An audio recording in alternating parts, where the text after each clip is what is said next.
Good morning class 11th class. जैसे कि हमने फर्स्ट चैप्टर में जो दो टॉपिक पढ़ने थे जो रह गए थे वो अभी डिस्कस कर लेते हैं। एक तो था 4 फंडामेंटल फोर्सेस और दूसरा था क्लासिफिकेशन ऑफ फिजिक्स। ठीक है, तो देखो इस चैप्टर में फिजिक्स की डेफिनेशन हमने पढ़ ली थी। वो क्या थी? Study of laws of nature, या ये बोल सकते हैं study of phenomenas of nature is known as physics. और फिजिक्स वर्ड अब फ्यूसिस वर्ड से लिया गया था। फ्यूसिस का मीन था नेचर, तो study of laws of nature is known as physics. इसका एग्जाम्पल भी मैंने आपको दे दिया था कि कैसे हम फिज़िक्स को कैसे हम जो नेचर की स्टडी हम कैसे कर रहे हैं। इसका एक एग्जांपल भी दिया था।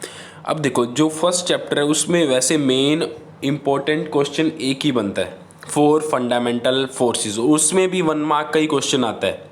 उसमें बस वो एक एग्जांपल दे देता है कि ये फोर्स लग रहा है, ये कौन सा फोर्स है आपको आइडेंटिफाई करना होता है। या ये पूछ लेता है कि ये चारों फोर्सेस में से कौन सा सबसे स्ट्रॉन्ग है, कौन सा वीक है, इसको असेंडिंग ऑर्डर या डिसेंडिंग ऑर्डर में लिखो। ऐसे करके 1 मार्क का क्वेश्चन ही आएगा फर्स्ट चैप्टर में से। तो पढ़ लेते हैं। देखो बेसिकली फोर्सेस हैं उसके 4 टाइप होते हैं, 4 फंडामेंटल फोर्सेस होते हैं। फर्स्ट इज, एक मिनट पेन ले लूँ। जैसे first is gravitational force. Please wait, चल नहीं रहा।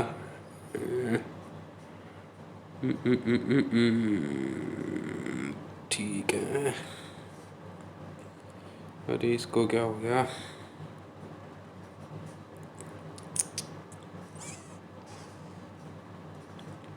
हाँ देखो, first is gravitational force, second है electromagnetic force, third is nuclear force, और फोर्थ सेकंड शीट पे होगा, उसको बोलते हैं अपने वीक फोर्स बोलते हैं, वीक इंटरेक्शन फोर्स होता है वो। देखो सबसे पहले ग्रेविटेशनल फोर्स। वैसे ये जैसे जैसे चैप्टर्स आएंगे इन फोर्सेस को अपने डिटेल में स्टडी करेंगे। बस अपने को ये देखना है कि ये बेसिकली यहाँ पे है क्या, कौन स्ट्रोंग है कौन वीक है। तो सबसे पहले ग्रेविटेशनल फोर्स। देखो ग्रेविटेशनल फोर्स क्या होता है? आप ये सोचते हो कि अर्थ में एंड कोई भी ऑब्जेक्ट के बीच फोर्स लग रहा है, वो ग्रेविटेशनल फोर्स है। हाँ वो ग्रेविटेशनल फोर्स है, लेकिन वो सिर्फ एक ही टाइप है।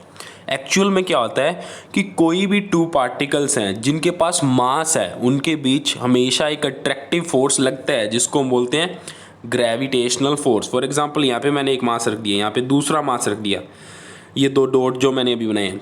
पहला मास m1 मास है, सेकंड मास m2 मास है, तो इन दोनों के बीच भी वो ग्रेविटेशनल फोर्स लग रहा है। तो ग्रेविटेशनल फोर्स कौन सा होगा? 2 मासिस के बीच लगने वाला अट्रैक्टिव फोर्स ग्रेविटेशनल फोर्स होता है। और ये हमेशा अट्रैक्टिव नेचर का होता है, और ये नेचर का सबसे वीकेस्ट फोर्स है। इसकी रेंज होती है इनफाइनाइट। इनफाइनाइट रेंज का मतलब ये बहुत ही ज़्यादा दूर तक लगता है, बहुत ज़्यादा दूरी, बहुत ज़्यादा रेंज होती है इसकी, इनफाइनाइट रेंज होती है, बता नहीं सकते। थर्ड, जो ये फोर्स है, जो पार्टिकल की डिस्टेंसेस हैं, पार्टिकल के बीच की डिस्टेंसेस है, उस पर डिपेंड करता है। देखो 2 पार्टिकल अगर पास पास पड़े हैं तो उनके बीच ग्रेविटेशनल फोर्स स्ट्रॉन्ग होगा, और 2 पार्टिकल्स अगर बहुत दूर दूर है तो उनके बीच ग्रेविटेशनल फोर्स वीक होगा। और ये रिलेशन हम देते हैं F is directly proportional to r square. ठीक है, मतलब बिकॉज आर स्क्वायर रेसिप्रोकल में आ रहा है, तो इसका मतलब जैसे जैसे आर यानी जैसे जैसे डिस्टेंस बढ़ेगी फोर्स की वैल्यू घटेगी। आर क्या चीज़ है? Distance between objects. अब देखो ये क्या नेचर का वीकेस्ट फोर्स है, कैसे पता कर सकते हैं? अब देखो मैं बैठा हूँ चेयर पे, मेरे सामने एक स्टूल पड़ा है, तो मेरे पास मास है, उस स्टूल के पास भी मास है, हम दोनों के बीच अट्रैक्टिव फोर्स लग रहा है, लेकिन मुझे फील हो रहा है नहीं हो रहा, क्योंकि ये वीकेस्ट फोर्स है, बहुत ही ज़्यादा वीक फोर्स है, बहुत ही ज़्यादा वीक फोर्स है, मास पे डिपेंड करता है।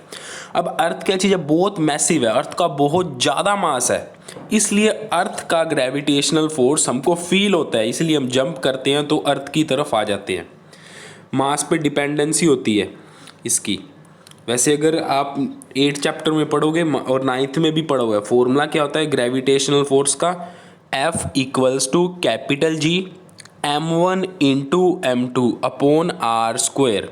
क्योंकि m1 इंटू m2 मतलब मासेस ऊपर आ रहे हैं, नोमिनेटर में आ रहे हैं, तो मास जितना ज़्यादा होगा फोर्स उतना ज़्यादा होगा, और आर